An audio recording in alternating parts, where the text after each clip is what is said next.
Hello and welcome to yet another Cheating Lefty disc review. Today's review, we're taking a look at the Escape, a fairway driver from Dynamic Discs. Beginning with the flight numbers, the Escape is a speed 9, glide 5, turn -1, and a fade of 2. It's also worth noting it used to be a turn -0.5, but at somewhere down the line that did change. If you have more info on it, please let us know in the comments below for the reason for the change or update. Now, taking a look at the profile in the field, the Escape has a large amount of dome to it. It is a very deep fairway driver with a decently sharp nose. However, it's not like an extreme pop top. It's a really gradual incline from the rim all the way up to the center of the disc. So even though it is very deep, the gradual incline makes the Escape feel a bit shallower than it actually is, which I do like for backhand because it really fills my grip. And then for forehand, it's a little awkward, but the gradualness of the incline makes it very doable. All right, well, I know why you're all here, and that is to see how the Escape flies, so let's go ahead and take a look. For starters, when thrown on a hyzer, you may get a little bit of a flip up to flat. It'll ride out decently straight and then just have a nice bit of a finish as it slows down. It's not a very hard finish, but it just kind of stalls and then falls out of the sky. When thrown flat, depending on your arm speed, you're either going to get a very straight to mild turn or a very exaggerated amount of turn.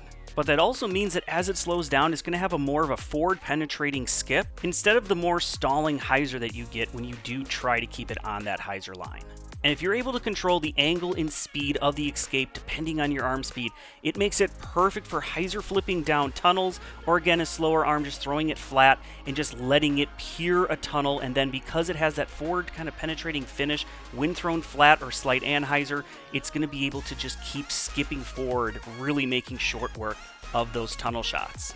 But the Escape is understable enough that once you do start putting it on those turnover lines, depending how much angle you give it, you can either hit these big, gigantic flexing shots, or you can actually, depending again on your arm, get it to hold nice controlled turnovers all the way to the ground. Even some bigger arms are able to make use of the Escape as a medium distance roller.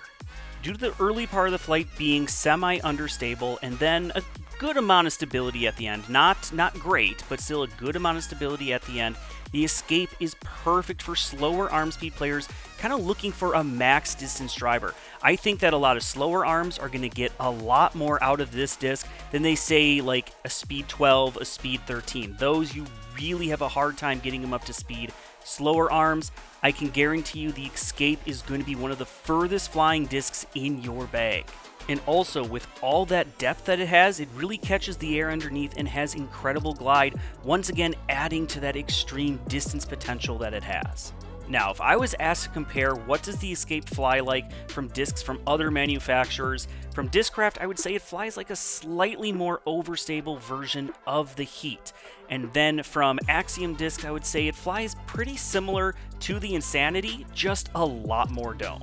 So we've seen what the Escape can do in the field, but what about at the course? We're going to start off very simple with a decently wide open, slightly downhill shot. You just have trees a little bit on the right and a little bit on the left, but just a lot of wide open airspace, so you really can do whatever you want. For me, I like to throw the Escape with just a little bit of hyzer, get it to flip up to flat, just drift a bit in the mid-flight, and then at the very end of the flight, just let it stall in and fall back to the basket. This hole, we actually have a gap to hit about halfway down the fairway, so this is something I'm going to throw on flat to maybe just a slight bit of anhyzer, just to make sure that I can kind of put it on a good angle through this gap, and then just knowing that at the very end of the flight, it's going to check up and at least then have that nice forward skipping finish that I mentioned earlier.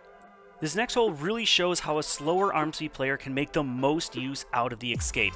Yes, there's a little bit of danger with the pond on the left-hand side, but this is a very wide open hole. Just throw the Escape flat, let it work with that nice gentle turn, and then just again, as it slows down, it's gonna have that finish and keep you safe. I mentioned earlier the Escape does very well on controlled turnover shots, and this is a perfect example of it. You just have to make sure that you are committing to that anhyzer angle and make sure that you start it on that anhyzer line, and it will hold that really nice controlled turnover. If you're a slower arm, you don't have to worry about it turning into a roller. That would only be if you were a bigger arm. One benefit that the Escape does have is that it comes in a wide variety of plastic types, so you can really find the one that works best for you. Some of them are a little bit more stable than others, and some of them are a little bit more understable than others, so there's definitely the right Escape for your game.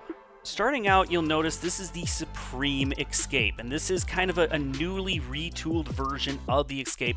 Might do a full comparison video if there's enough interest for it, but this Supreme version is very straight and has pretty decent torque resistance, and also it's a little bit flatter, so I personally love to use it for forehand shots. Next we have the Escape in just regular lucid plastic, and I was actually expecting that the Ice Orbit that I had been throwing to be a little bit more on the overstable side. It was completely opposite. The Lucid is very torque resistant, very similar to the Supreme, just having a little bit more dome to it as we've been seeing with that Ice Orbit. Alright, so let's go ahead and take a look at the Lefty Lines, starting with the Ice Orbit. And overall, in terms of stability, I feel like it's kind of in the middle for the Escape. It's not the most understable, but definitely not the most overstable. It's kind of right in the sweet spot. Next, with the Supreme Escape, it has, again, more torque resistance, which I personally love for forehand, and it's also not as domey. It has a more shallower feel to it, which again, for forehand, that feels fantastic. Now the Lucid, very similar to the Supreme in terms of torque resistance, makes it great for those forehanding shots or just very straight backhand shots where you just know it's going to have a hyzer finish. But just like with the Lucid Ice Orbit that we have been seeing, it just has a little bit too much dome for my liking. Now, say you're looking for a little bit more of the understable side of the spectrum. Unfortunately, I did not have them here to throw against these, but the Biofusion or the Prime being in a baseline plastic that's going to be very grippy but season in very, very fast. Those are going to be kind of more on the understable side. For slower arms, you'll probably want to see about picking up either a Biofusion or Prime. And then faster arms, probably either the Supreme or just a regular Lucid, depending if you like a flatter disc or a little bit more dome.